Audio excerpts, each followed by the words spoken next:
XLT Part 2.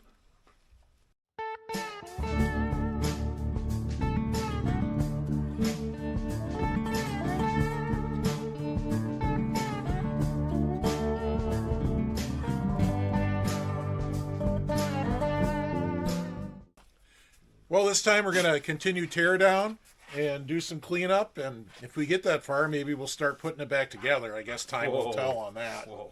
I know. Slow down, boy. I know.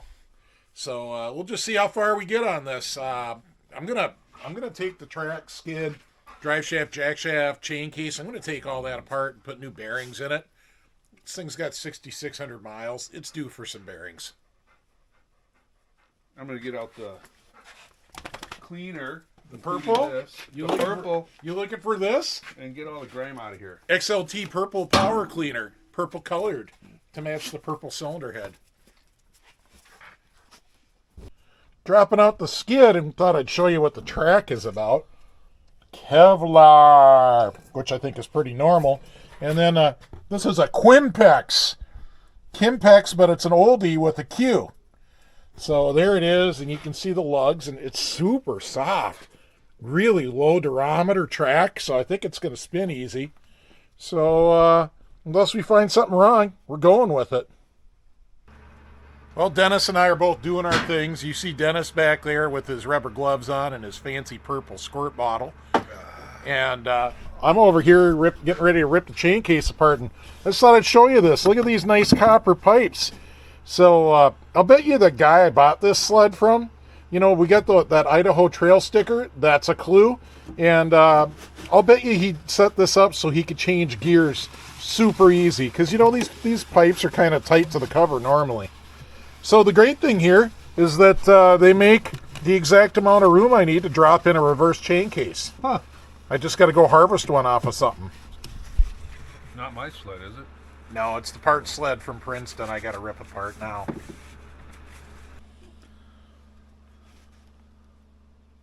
Gear lube. Well, when I put the reverse case on, it'll get the genuine Polaris synthetic chain case lube, because that's what we put in reverse cases.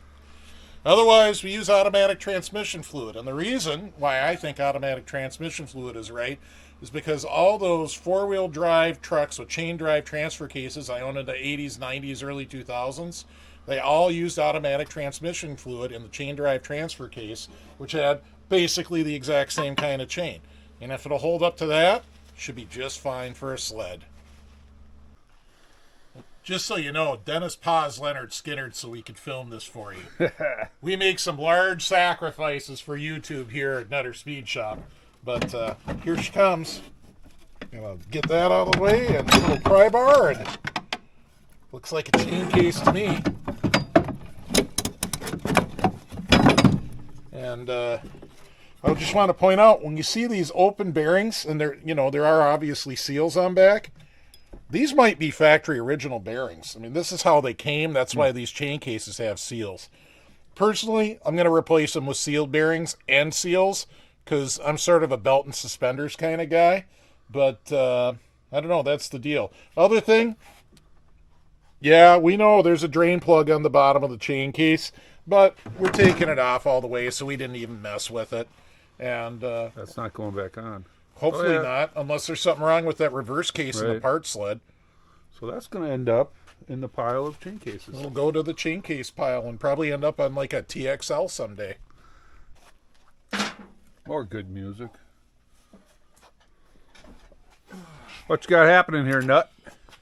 Well, we're trying to get the drive shaft out. So I did get the set screws out. I already threw them in the magnetic tray. And the bearing, of course, won't move. Not even if you try to... Oh! Oh, it budged. Oh. All right, now we're going to try with the pry bar again, because sometimes once you budge them, they come. Sometimes they don't. That's what she said. Is it? You don't want to bend your bulkhead. No. So, we're doing new bearings anyways. I mean, there's nothing wrong with these, but... Except they're old. Well, they're old. They probably... They're a little loose. They probably got the whole 6,600 miles on it. I'm just going to cut the outer race and get the thing apart. Sometimes you just got to know when to give up. Know when to hold them. Yeah. Going guardless on the grinder, but I got my face shield on because I like my eyes. Eyes are good. What about me? You got safety glasses on, dude. Yeah. As far as they know. Now to get the awkward handhold so as to not cut the bulkhead.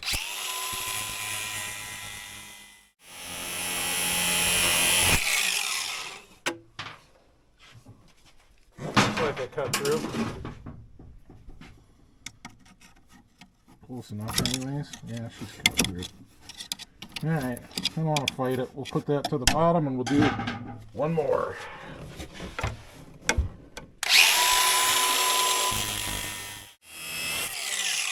Alright.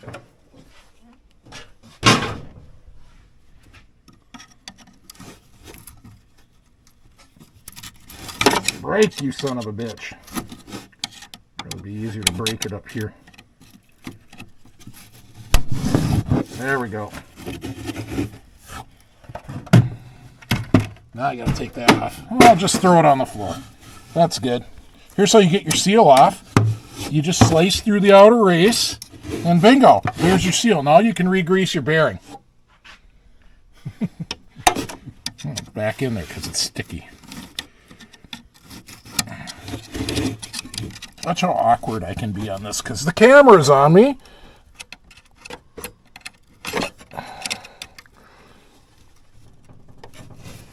Break! You want the bigger screwdriver? Yeah, maybe. It is a wedge hood. There we go. Boom! Just a little wedge action. Now the drive shaft will come out. We know this because the flange comes off. There we go.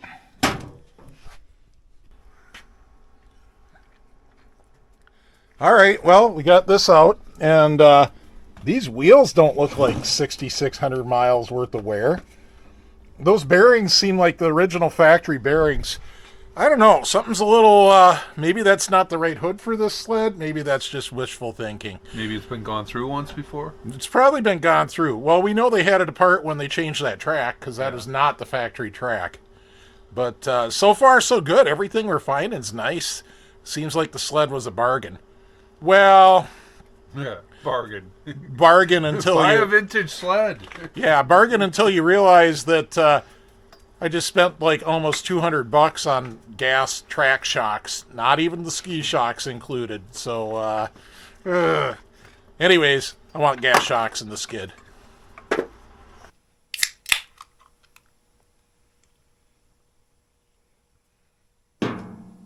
Well, it's Thursday, and none of the boys could be here today. Everybody had something to do, but before I get working on this skid, let me ask you to please hit that subscribe button. It's free. There's no obligation. There's no cost. It really helps me because it makes the YouTube algorithm promote the videos more, which helps the channel grow, which helps me keep motivated to making these videos. So if you like these old snowmobile videos, please hit subscribe. All right, I'm going to get after this skid. I don't know how far I'm going to get. I got new shocks on order, but they're not here yet. Let's at least do some bearings on the wheels and get the shafts greased and that kind of thing.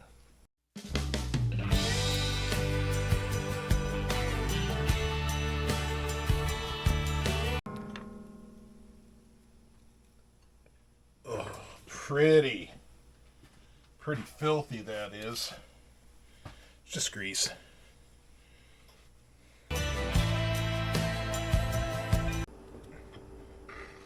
Oh, that one's better.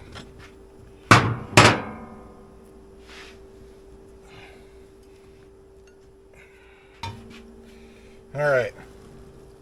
That wheel's going to be fine. That wheel's going to be fine. Those are usually fine.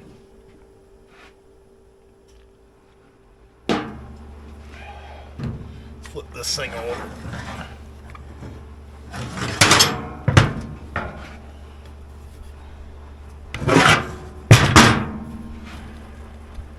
That one needs a bearing. Needs a bearing. Needs a bearing. Really needs a bearing. Worst one yet.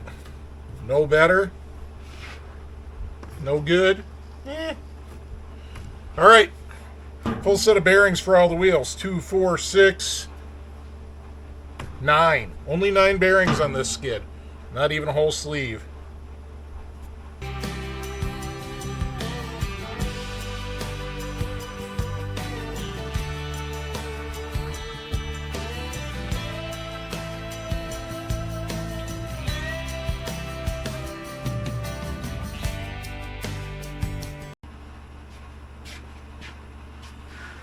Blue wheel and a purple wheel. Wish I had 2 purple wheels. That's probably why they were inside out, black side out. I think the best I can do right now is some faded purple wheels. I know they're repopping them now, but I think they're out of stock at DK.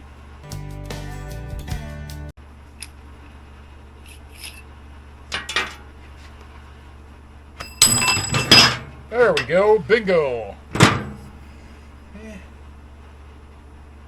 Shaft's got a couple burrs, no big deal.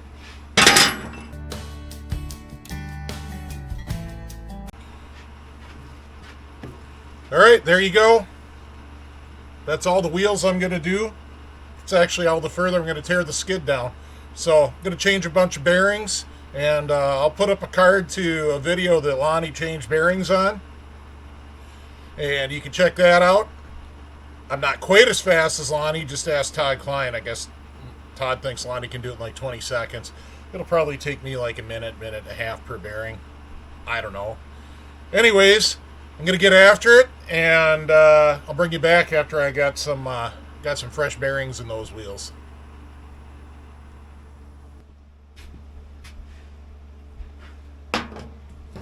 Alright, I got all my bearings changed that I'm going to change, and the next thing I'm going to do is get the shock off. New shock should be here tomorrow, Saturday morning at the latest, and it's Thursday like I mentioned earlier. So, I don't know. I'm not going to build the skid and take it apart. I'm just going to leave it apart until I get the new shock.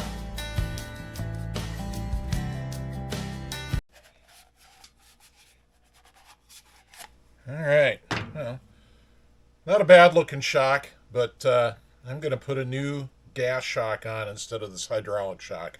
Same thing back here. In fact, maybe I'll start working on getting that apart right now too. Wow. What kind of luxury is this? The skid is coming apart. I'm not having to cut, fight, remake parts.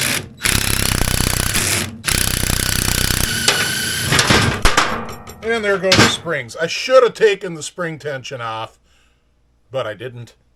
I'm okay. I didn't like lose any teeth or anything. So that's nice. Wow, that bushing still turns. This one came out. Wow. What a luxury to not have to fight with the skid. All right, I got to get this last one out. I'm going to get a ratchet wrench for that. That one's a 5/16 bolt and tends to fight me. And someone's already rounded the nut, so I may be cutting this one. We'll see.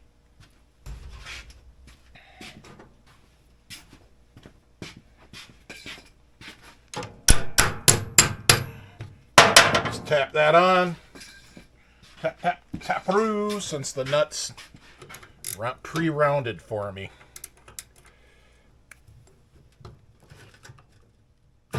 Oh, and it came loose.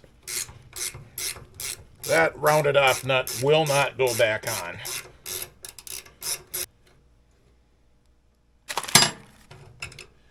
There we go. Just a normal 5/16 coarse thread bolt, so that's good. How's the shock feel? Pretty much garbage.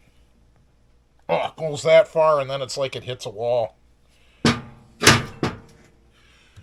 Alright, I'm glad I ordered new shocks. Guess I'll just fling parts around.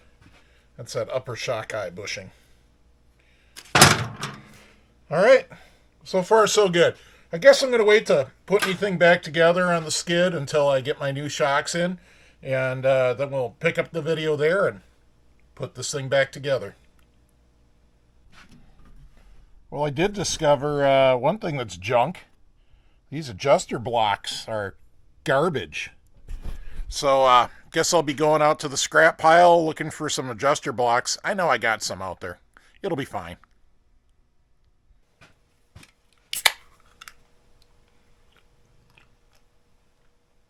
Well, I guess I'm going to wrap up part 2 on the Swap XLT right there while I'm waiting for shocks. I want to say a huge thanks to the patrons for your support of this channel. You guys really keep me going and you keep me motivated, and Dennis and Lonnie too. And here's our list of the patrons. Thanks, guys. Really appreciate it.